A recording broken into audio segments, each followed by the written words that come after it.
tema yang diberikan pada saya pada hari ini terkait dengan apa yang disebut dengan nama buah roh. Dan kalau saudara melihat teks yang terkait dengan buah roh ini terdapat di dalam Galatia pasal 5 ayat yang ke-22 sampai 23. Di sana dikatakan, tetapi buah roh ialah kasih, sukacita, damai sejahtera, kesabaran, kemurahan, kebaikan, kesetiaan, kelemah lembutan, penguasaan diri. Tidak ada hukum yang menentang hal itu. Saya yakin kalau saudara sudah cukup lama di gereja, saudara cukup akrab dengan apa yang disebut dengan the fruit of the spirit atau buah roh. Dan pada hari ini saya akan membahas salah satu elemen daripada buah roh yang tertulis di dalam Galatia pasal 5 ayat 22 dan 23 ini, yakni kelemah lembutan, bertumbuh dalam kelemah lembutan. Kalau kita berbicara mengenai kelemah lembutan, ada satu bagian dari beatitude. Beatitude itu adalah sabda bahagia yang disampaikan oleh Yesus di sebuah bukit. Oleh karena itulah kemudian disebut dengan nama khotbah di bukit. Nah, salah satu elemen daripada khotbah di bukit itu adalah apa yang kita sebut dengan sabda bahagia atau beatitude. Di dalam beatitude atau khotbah di bukit yang terdapat di dalam Matius pasal 5 ayat 5 dikatakan, berbahagialah orang yang lemah lembut karena mereka akan memiliki bumi. Nah, saudara-saudara sekalian, kalau kita berbicara mengenai lemah lembut, pertama-tama kita berbicara mengenai persepsi umum mengenai orang yang lemah lembut itu seperti apa sih? Biasanya kalau kita berpikir mengenai orang yang lemah lembut, itu biasanya orang yang gak bisa marah gitu loh. Pesawat di-delay, ya tenang aja. Yang lain-lain mau warang-warang gebrang-gebrang meja, dia tenang aja, sabar, Tuhan ada rencana. Apakah lemah lembut itu orang yang seperti itu? Ataukah yang disebut dengan orang yang lemah lembut itu adalah orang yang pendiam, gak suka bicara, kalaupun berbicara itu lirih. Seperti orang Jawa Tengah itu, kualem gitu ya. Bu, pecele piro regone? Jawabannya lembut tapi ngantem 100.000 gitu loh. Ya, yang kasar kalau di Jawa, kalau di Surabaya, kasar wonge, pecele piro? 5.000 ae cukup. Kono gangsal 100.000.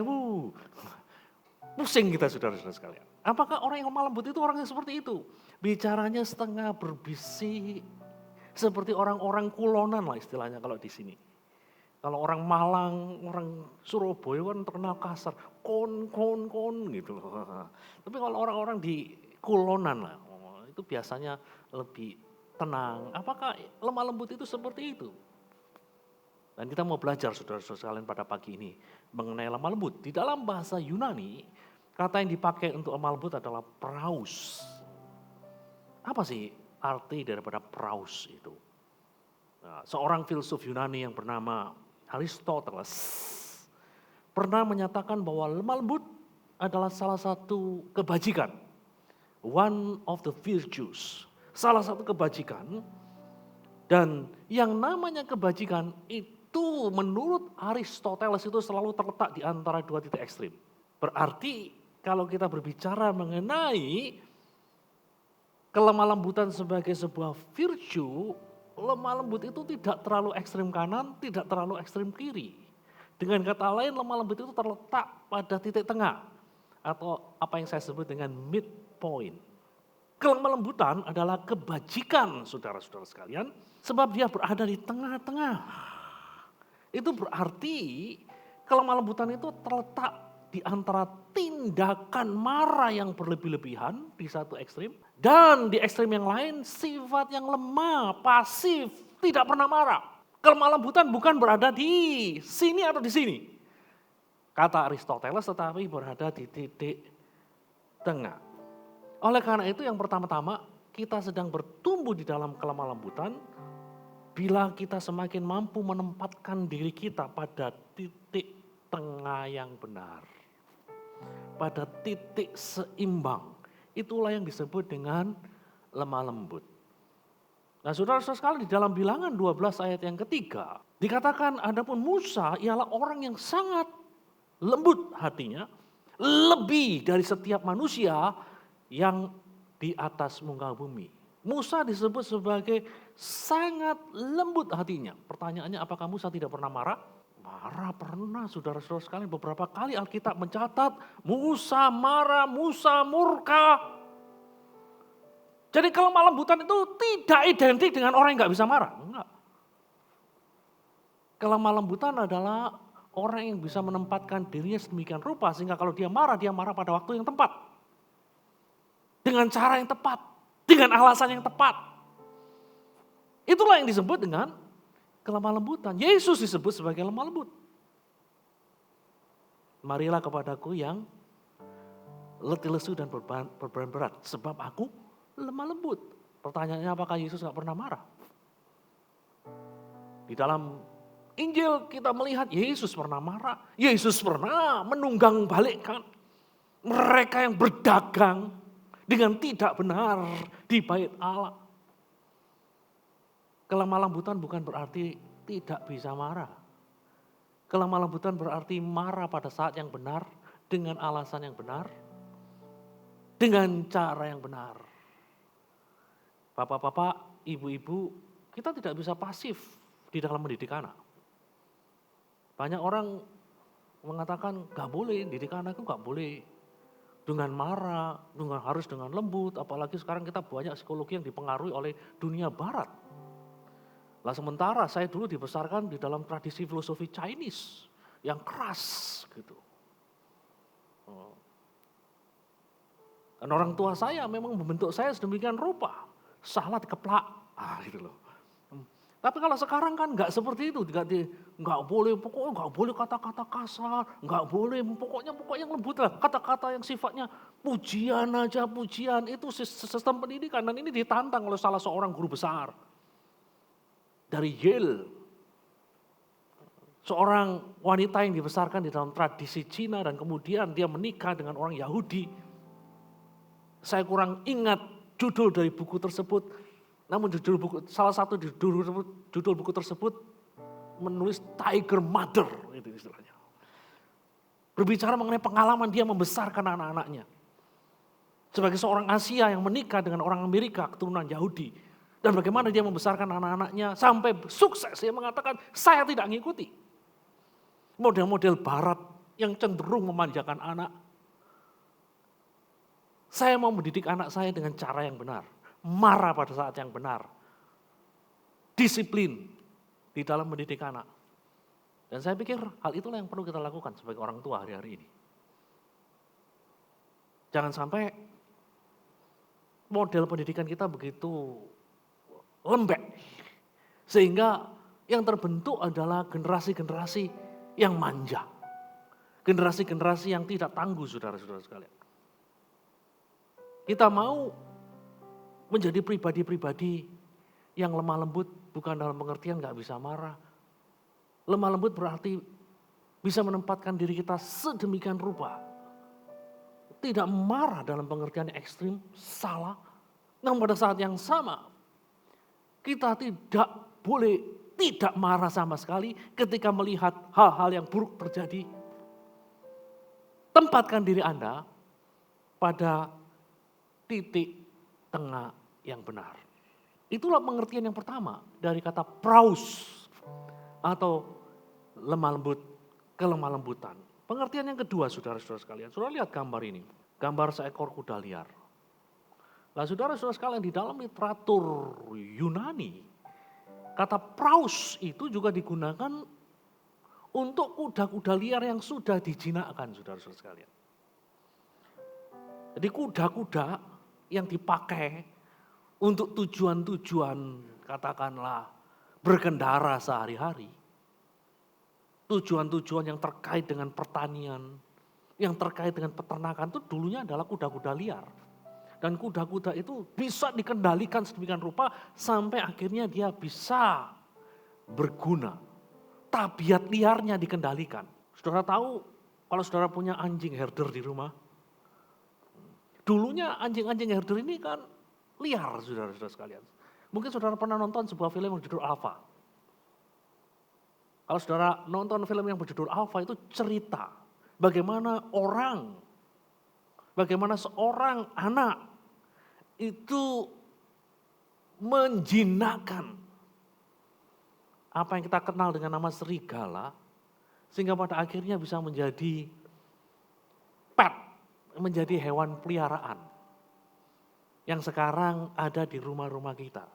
Beberapa di antaranya begitu cerdas dan sangat-sangat membantu manusia. Ketika terjadi bencana di Sumatera, anjing-anjing yang terlatih ini sangat membantu untuk menemukan korban-korban bencana. Dan kita ingat persis bahwa mereka dulunya adalah nenek moyang mereka adalah binatang-binatang yang perlu dikendalikan tabiat liarnya, sehingga pada akhirnya bisa menjadi makhluk yang terkendali tabiatnya dan berguna bagi manusia. Dan kata ini dipakai untuk praus di dalam literatur Yunani kuno. Itu berarti apa, saudara-saudara sekalian? Orang yang lemah lembut adalah orang yang kecenderungan-kecenderungan alamiahnya, tabiat aslinya yang destruktif itu mengalami transformasi sedemikian rupa sehingga menjadi manusia yang berguna, saudara-saudara sekalian. Jadi kita sedang bertumbuh di dalam kelemah lembutan bila kita semakin mampu untuk mengendalikan diri kita. Kita semakin mampu mempunyai kendali yang sempurna atas diri kita. Seperti tadi, binatang-binatang yang punya tabiat liar tidak terkendali, sehingga akhirnya bisa menjadi binatang-binatang yang terkendali. Kita bukan binatang, tetapi kata itu dipakai untuk diri manusia. Kita semua, saudara-saudara sekalian, ketika Adam dan Hawa jatuh ke dalam dosa, kita semua itu punya tabiat yang berdosa.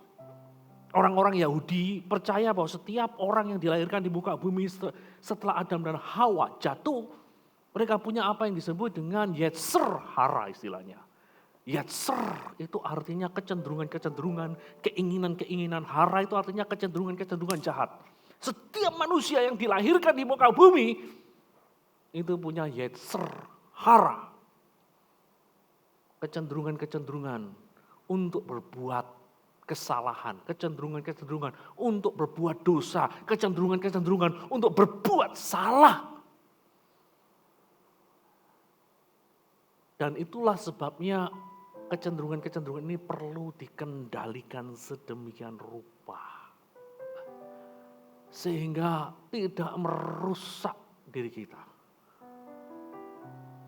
Dan Rasul Paulus berbicara bahwa salah satu buah roh adalah kelemah lembutan. Ketika kita bertobat, dilahirkan kembali, Tuhan tidak hanya ingin mengatakan, sudah selamat. Bukan itu saja, selamat, pokoknya selamat. KTP ini apa? Kristen, selamat. Itu. Bukan seperti itu, saudara-saudara sekalian. Tuhan ingin agar kita growing, bertumbuh di dalam roh Tuhan. Dan salah satu indikator dari pertumbuhan kita adalah kita bertumbuh di dalam kelemah lembutan. Kendali diri kita itu semakin baik, saudara-saudara sekalian. Sehingga tabiat-tabiat kita yang salah itu ditransformasi menjadi tabiat yang benar. Yang tadinya pencuri menjadi pemberi. Yang tadinya pemarah menjadi peramah. Nah, saudara-saudara sekalian, inilah yang disebut dengan kata praus. Kalau saudara suka sepak bola, ada seorang pemain sepak bola asal Maroko namanya Hakim Ziyech. Dia pemain Ajax, pernah jadi pemain Chelsea. Dan salah satu tulang punggung dari kesebelasan nasional Maroko yang kemarin berjuang di Piala Afrika, kalah dengan Senegal. Saudara-saudara sekalian. Nah, Hakim Ziyech ini dibesarkan di dalam kondisi yang tidak baik. Dia sudah yatim sejak usia 10 tahun. Lingkungannya juga nggak benar, sehingga akhirnya dia tumbuh menjadi pribadi yang istilahnya zaman sekarang preman. Jadi preman, jadi sampah masyarakat sampai akhirnya ada seorang pemain bola profesional dari Maroko yang menemukan anak ini punya energi besar. Anak ini punya potensi besar, tapi tabiatnya jelek. Dan kemudian dia rekrut anak ini, dia bentuk anak ini sampai akhirnya dia menjadi pemain bola hebat. Salah satu pemain Afrika yang menonjol saat ini namanya Hakim Ziyech. Kita melihat kendali ya, tabiatnya dikendalikan dari preman menjadi pemain yang sangat mahal harganya. Inilah praus. Inilah kelemah lembutan. Nah saudara-saudara sekalian, yang ketiga, kita sedang bertumbuh di dalam kelemah lembutan bila kita semakin mampu menguasai keterbatasan diri kita. Jadi kalau yang pertama itu kita mampu menaruh diri kita pada titik tengah yang benar. Yang kedua kita mampu mengendalikan tabiat-tabiat kita yang cenderung keliru, cenderung berdosa. Dan yang ketiga kita mampu untuk mengakui keterbatasan kita. Kita bukan Tuhan yang bisa melakukan segala-galanya. Kita terbatas, pengetahuan kita terbatas, energi kita terbatas, skill kita terbatas. Orang yang lemah lembut adalah orang yang berani mengakui bahwa saya bukan segala-galanya. Saya ada kelemahan, saya ada kekurangan, saya butuh kamu, saya butuh kalian, saya butuh Tuhan. Itulah yang dimaksud dengan kata praus ini di dalam bahasa aslinya. Nah, saudara-saudara sekalian, pintu kerajaan surga itu konon terlalu rendah dan terlalu sempit. Ini di dalam tradisi Yahudi. Pintu kerajaan surga ini konon terlalu rendah dan terlalu sempit. Sehingga barang siapa ingin memasukinya, ia mesti berjalan dengan lutut. Seraya menundukkan kepalanya. Itulah sebabnya menurut Yesus hanya mereka yang memiliki kejujuran, kepolosan, serta kerendahan hati seorang anak yang boleh masuk dalam kerajaan surga. Nah saudara-saudara sekalian, ini loh pentingnya bagi kita untuk mengakui keterbatasan kita. Walaupun kita kaya, walaupun kita pintar, walaupun kita kuat, kita mengatakan, saya nggak sanggup untuk melakukan dengan kemampuan, dengan kepintaran, dengan energi yang saya punya. Saya terbatas. Dalam kaitannya dengan keselamatan, saya nggak bisa menyelamatkan diri saya sendiri. Saya perlu anugerah Tuhan. Di dalam hidup ini juga. Sebagai suami, saya perlu istri. Sebagai istri, saya perlu suami. Sebagai orang tua, saya perlu anak-anak. Sebagai anak-anak, saya perlu orang tua. Sebagai bagian daripada komunitas Kristiani, saya perlu komunitas. Saya nggak bisa hidup tanpa komunitas. Kekristenan mula-mula adalah kekristenan yang berkomunitas. Jadi apa yang kita sebut dengan nama CG, cell group ya, itu adalah sesuatu yang sangat alkitabiah. Telah menjadi bagian dari kehidupan gereja mula-mula. Mereka saling memikirkan satu sama lain, saling bergantung satu sama lain. Itu yang kita lihat di dalam Kisah Para Rasul 2 sampai Kisah Para Rasul pasal 4. Sehingga ada suatu pernyataan yang sangat menarik sekali di dalam Kisah Para Rasul pasal 4 yang mengatakan tidak ada satupun dari antara mereka yang berkekurangan. Amazing. Tidak ada satupun dari antara mereka yang berkekurangan. Karena masing-masing saling mendukung satu sama lain. Nah saudara-saudara sekalian, hari-hari ini gereja perlu disadarkan. Jemaat perlu disadarkan bahwa mereka itu terbatas. Kita terbatas. Kita nggak mampu hidup sendiri. Kita bukan seperti ikan cupang yang hidup soliter. Kita perlu komunitas satu sama lain. Jadi kita perlu untuk mengakui keterbatasan kita sendiri. Amsal 26 ayat 12 mengatakan, jika engkau melihat orang yang menganggap dirinya bijak, harapan bagi orang bebal lebih banyak daripada bagi orang itu. Menarik sekali ini. Jika engkau melihat orang yang menganggap dirinya bijak berarti dia menganggap dirinya mampu untuk menyelesaikan segala macam masalah. Penulis Amsal mengatakan ketemu dengan orang kayak gini ini susah. Lebih gampang ketemu dengan orang yang disebut dengan map botol, bodoh dan tolol. Ketimbang dengan ketemu orang yang merasa dirinya bijak. Orang yang bodoh dan tolol itu kadang-kadang masih bisa diajar. Tapi kalau orang itu merasa pintar sendiri, merasa cerdas sendiri, merasa bijak. Kata Jawa, orang Jawa ngomong angel ini. Ketemu orang seperti ini susah. Nah, saudara-saudara sekalian, Amsal mengatakan orang yang merasa dirinya tak terbatas ini orang yang susah diatur. Lebih enak ketemu orang yang bodoh dan tolol, ketimbang orang yang merasa bisa di dalam segala sesuatu. Orang yang lemah lembut itu memahami kehidupan dengan sebuah pemahaman bahwa mereka dapat belajar dari siapa saja. Dapat belajar dari siapa saja tanpa memandang kondisi, tanpa memandang status dan posisi orang tersebut di dalam kehidupan. Ini loh orang yang lemah lembut. Orang yang lemah lembut itu bersedia belajar. Dan inilah yang dituntut dari antara kita.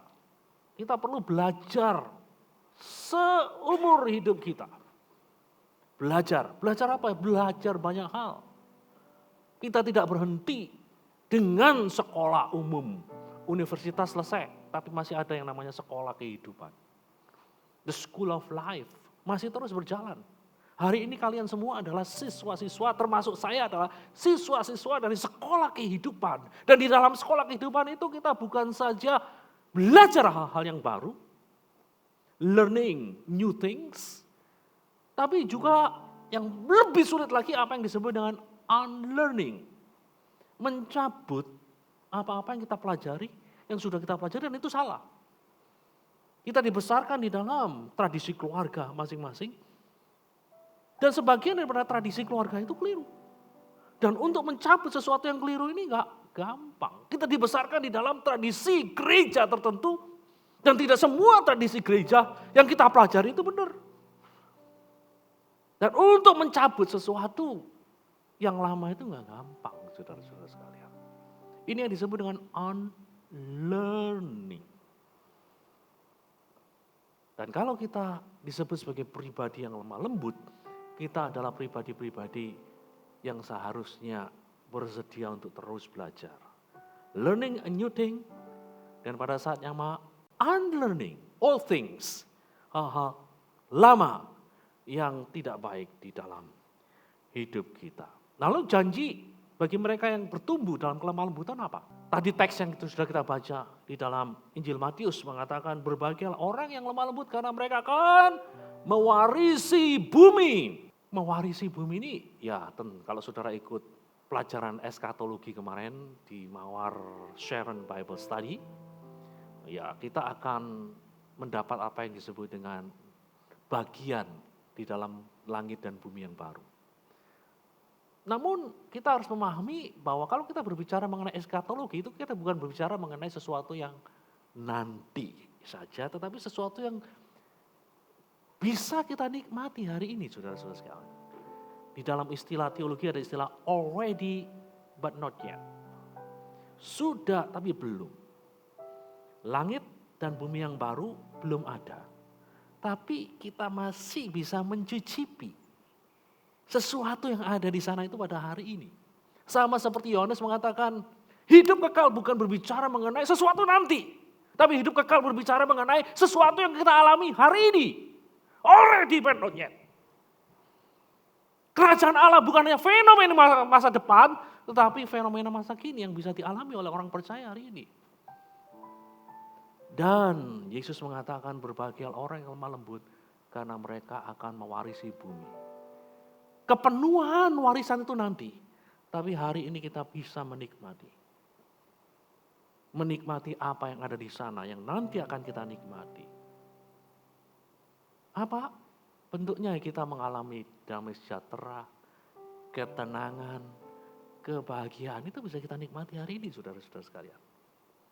Saudara tahu ada seorang diktator Rusia namanya Stalin, Yosef Stalin, orang yang sangat berkuasa, orang yang paling ditakuti di Rusia pada zaman dia memerintah. Saudara tahu dia itu punya 7 kamar tidur dan tiap malam tidak ada seorang pun yang tahu dia tidur di mana.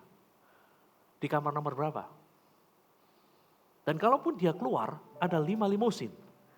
Warnanya sama, nomornya sama, dan tidak ada seorang pun yang tahu dia naik di mobil nomor berapa. Dan dia punya asisten khusus yang siap untuk mencicipi minuman yang disajikan untuk dia. Karena dia takut apa? Diracun. Ini orang yang paling berkuasa takut mati sampai dia punya 7 kamar. Setiap malam itu asistennya sendiri nggak tahu dia tidur di mana. Nomor 1, nomor 2, nomor 3, nggak tahu. Pada waktu dia keluar nggak ada seorang pun yang tahu 5 mobil ini mana yang isinya Stalin. Kenapa dia seperti itu saudara-saudara sekalian? Karena hidupnya diwarnai dengan teror, ketakutan. Orang yang paling berkuasa di Rusia pada zamannya, di Soviet pada zamannya, justru menjadi orang yang paling, dalam bahasa Inggris miserable, malang. Masih mendingan saya dong, gak ada takutnya bisa tidur malam enak. Tanpa diwarnai dengan rasa takut, cemas, khawatir, dibacok orang, ditembak orang, dirudal orang. Gak ada ketakutan seperti itu saudara-saudara sekalian. Beda dengan Stalin. Dan saudara-saudara sekalian kalau saudara pergi ke kota Korintus hari ini, saudara akan ketemu patung semacam ini. Patung dari Alexander Agung dan seorang yang namanya Diogenes itu.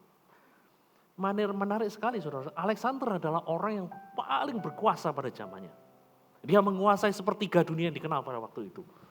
Berkuasa, kaya, sedang yang ada di hadapannya adalah orang yang tidak punya apa-apa.